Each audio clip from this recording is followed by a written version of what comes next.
Alright guys, so here we have Project Smokey. This thing has been completed, it's been put together. However, after about 6 hours of recording, not even joking, I have decided to completely scrap everything and start all over again, just so I can show you guys exactly how to do it and everything that you should watch out for during disassembly and reassembly, especially when it comes to a third-party housing. As this one is going to be getting a full transparent shell treatment, it's a custom build for someone, so I'm going to be using it for this re-recording. So let's get into it. First things first, please get yourself a decent screwdriver set. In this case, I do have a Xiaomi motorized screwdriver set, and the only reason I'm using it is for these longer tips, specifically for the rear of this PSP. Now if you're someone who already has one of these, then great, you're off to a good start. However, if you don't, and you're telling me, hey Commando, I already have a screwdriver set, I got a ton of these when I used to fix phones. Well, to you, and those who have these ones, just whatever you do, if you don't want to buy a proper screwdriver set, or you cannot, or they're too expensive, just make sure you do the following two things. The first thing you should do is inspect the tip. If it looks mangled, then you should throw it away. And the other one is to simply just try it out. If it goes in and it feels pretty snug, and while you're unscrewing it doesn't slip, then you got a perfect screwdriver for that specific screw. However, if you have a damaged tip like this one,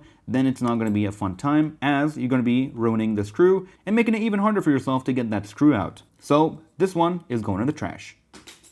The next thing you need is a decent pair of tweezers. If you don't have them, Now the next thing you need is a decent pair of tweezers. If you don't have them, use your fingernails. If you don't have those, I honestly don't know. And finally, having a tapered pry tool will definitely come in handy. If you don't, you can always go ahead and use a box cutter for some of these steps. And before we get started, if you haven't done so already, then go ahead and check your PSP, see in what kind of condition it's sitting in, and then you can go ahead and get started. In case something goes wrong, you can at least tell if it was your fault or your fault, because you bought a broken PSP. So let's get into it. First off, we need a battery, as well as a game to test with.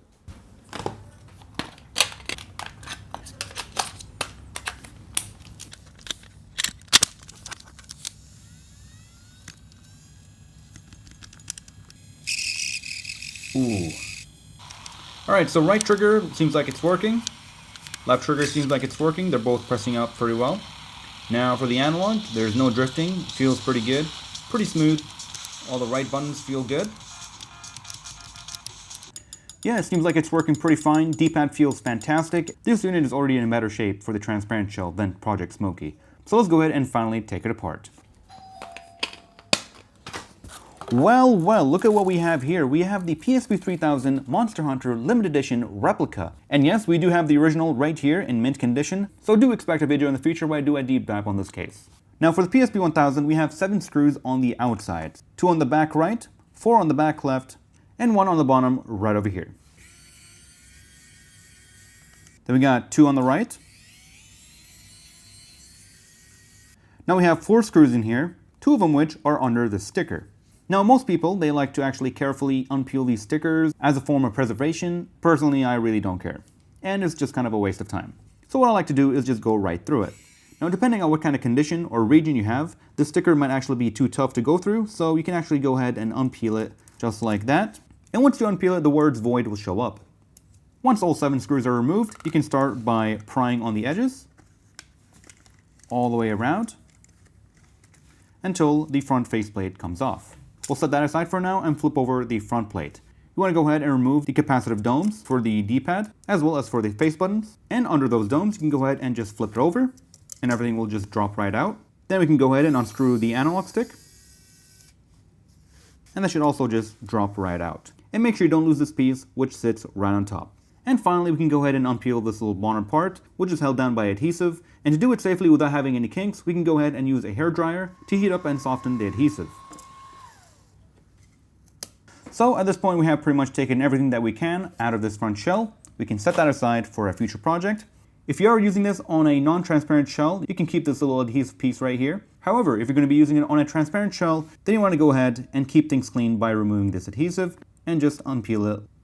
And while we're here, we can go ahead and grab the triggers, just pull them off like so. For the right trigger, we can pop up this little clip and we will get the rubber dome alongside with the retainer. As for the left side, the capacitive rubber is held down by 2 little clips that should just come out very easily. Finally, we have this little gel piece right here, which is very important. Make sure you put it in a secure place and you do not lose it, as it is a key component to get your analog stick to work, as it holds 4 pins on the inside to bridge the gap between the analog stick and your motherboard. And you have probably noticed that everything is filthy, so we'll set it aside for cleaning later. Moving on, let's start by removing the bottom button retainer. It's held down by some clips, which can just go ahead and pop out like so, with something like a box cutter, which you can then fold over. Then you can flip up this retainer and pull it out. Now moving on to the screen, we have a similar case to the bottom buttons. We can just use a razor, and the same goes for the bottom. And once you do that, it should come loose. You can wiggle it out, flip it over, and then we can go ahead and unclip these two connectors. Now you want to be extra careful with these two connectors, as sometimes they are prone to breaking, and they can tend to be very fragile, especially if you unclip them at the wrong angle. So you do want some even pressure across the whole thing as you're doing it.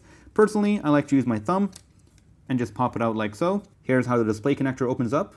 As for the display backlight connector, it opens up the other way around. Moving on, we have 1, 2, 3, 4, 5, and 6 screws we can take apart to remove the subframe. This frame holds on to the actual UMD. It's also what holds the case together on the bottom here, and it's a very important part of the PSP 1000. It's one of the many things that give the PSP 1000 its bulk and heft. Moving on to the top left, this is a coarse thread long silver screw that is used here as well as here. And finally for the subframe, we have a very unique screw, which is a fine thread long black screw. Make sure you don't lose that one, as it is one of a kind. Now you want to go ahead and flip it over and open up the UMD slot while holding the subframe, as the little hook right here is actually part of the subframe here, which you can slowly wiggle out like so. Next up, we're going to be taking apart the remaining buttons, which include the trigger ribbons. Starting off on the left side, once that's out, we can go ahead and wiggle this out of place, flip it over, and then pop open the ribbon retainer. As for the left side, it's pretty straightforward. We can start off by opening the retainer here. Then we have the board here, which is being retained by two clips here and here. Just add a little bit of pressure on this corner right here, and that should just pop out. Then you want to take a look at the top here. There's no adhesive under it, so do not worry. You just need a little bit of pressure to kind of get it out of place. If there was any liquid damage, it might be stuck. Otherwise, it should be easily freed out. Now, once you have all three parts loose, this should just come out in one piece. And there might be a little bit of adhesive right around this area, which we can just go ahead and slowly peel away. And if you need to clean this part, you can safely pop it open and remove. Next up, we have the charging port, which we'll actually do a partial disassembly until we can remove the entire motherboard, as it is also a part that is prone to breaking if you're not careful. Just one screw over here, wiggle it, pull it out, and remove the adhesive, and just leave it out hanging like that until we can go ahead and remove the motherboard. Now right under it, you'll notice that we have the Wi-Fi antenna, which is what's connected to this long cable that's going across the motherboard. You can carefully wiggle it out of place, and that should just pop out. There's no adhesive. And take note that it is actually channeled, nothing really holding it into place. Once that's done, just set that aside. Next up, let's go ahead and remove the UMD ribbon. It's got two little tabs, and you can use two fingers to pull them out. Then you can go ahead and get a nice grip on it and slowly wiggle it out of place. On the bottom here, we have the two speaker connectors, as well as another ribbon cable. Pop that open, and that should just come out. Then for the ribbon cables, a nice pair of tweezers would come in handy. However, if you're using a wrong pair of tweezers or a cheap pair of tweezers, then they might actually start slipping and pinching the speaker wires, which you do not want to do, as it will damage it. So what you can do is try a different angle or add some extra force to kind of get a nice grip on it. And if that doesn't work, you can use your nails. Again, if you don't have nails, I'm sorry. And please do not tug on these little cables. They're very fragile, and you can definitely rip them apart, and then you'll have a bigger headache to deal with. If anything, you can use a tweezer to kind of loosen it up, get a slight lip, and get something that you can wedge and just pull out like so. The right speaker wire will go under this cable, so you can just pull it out. Then it'll have this little adhesive sticker at an angle. Then you get to the actual speaker. Now to remove this, there should be a plastic edge, or you can actually pry at the contact points. They should have enough strength, but it's preferred if you could do it at the plastic edges here. Just keep wiggling until it comes loose. Same thing here. And just a quick tip, if you're having difficulties with this one, you can leave it after you remove the motherboard in case you damage the motherboard. With the last PSP I took apart, it was fairly easy. With this one, it's just kind of stubborn. Then we can finally take apart that one last screw on the motherboard. Now, before you go ahead and pull this motherboard out, do take note of a couple things. First off, we have the mini USB port right here. Second of all, we have a tiny cable right here that is overlapping on the motherboard, so make sure it doesn't latch on and then get ripped out. And most importantly is that you should take note of the Wi-Fi switch. As last time, I was not careful and I ripped it out. So here's how you should do it. The switch here has a little tab, which is cradled inside this little slider to switch on and off. So you want to make sure that comes out perfectly straight and not at an angle. Otherwise, you're going to have a bad time. You're going to have to fix it or deal with an always on Wi-Fi or an always off. Oh yeah, and one last thing, there's actually one more connector right under this motherboard that directly connects and interfaces with a subboard that is right under it. So it's kind of a board sandwich, and that board houses, of course, the Wi-Fi module, the headphone jack, as well as the memory card slot. So there will be some resistance here once we get into it. So here's the game plan. We will start by lifting off this left corner. Once the Wi-Fi switch is free, we can go ahead and pop out the connector. Then we can go ahead and tilt the motherboard forward and pull it out safely. Okay, the connector is released. Tilt forward and pull out. So here's that Wi-Fi switch that I was talking about. Here's that corroded clock capacitor, and we will actually have a video in the future where we go ahead and replace it. Here is the little connector that I was talking about that interfaces with this other connector right over here.